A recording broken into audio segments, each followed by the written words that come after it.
എന്റെ വിനീതമായ നമസ്കാരം.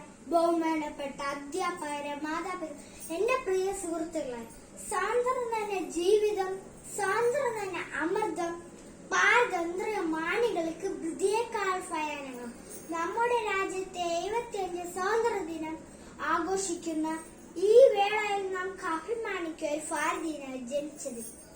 ഓഗസ്റ്റ് 15 ഓരോ ഇന്ത്യക്കാരും സന്തോഷവും അഭിമാനവും നിറയുന്ന ദിനം. പ്രവർത്തിക്കുക അല്ലെങ്കിൽ മരിക്കുക എന്ന് ആഹ്വാനം ചെയ്തുകൊണ്ട് ഇന്ത്യൻ ജനതയെ ആവേശം കൊള്ളിച്ചു.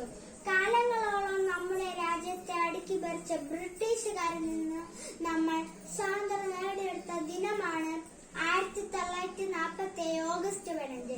ലക്ഷക്കണക്കിന് ആളുകൾ നിർഭയമായ നിരന്തരമായ പോരാട്ടങ്ങളിലൂടെ എടുത്തതാണ് നാം ഇന്ന് അനുഭവിക്കുന്ന ഈ സ്വാതന്ത്ര്യം. അതിനാൽ ഈ സുദിനത്തിൽ കൊച്ചുകുട്ടികളായാൽ നമുക്കും വന്ദിക്കാം നമ്മുടെ രാജ്യത്തെ. എല്ലാവർക്കും സ്വാതന്ത്ര്യ ദിനത്തിന്റെ ആശംസകൾ നേരുന്നു. നന്ദി, നമസ്കാരം, ജയ്.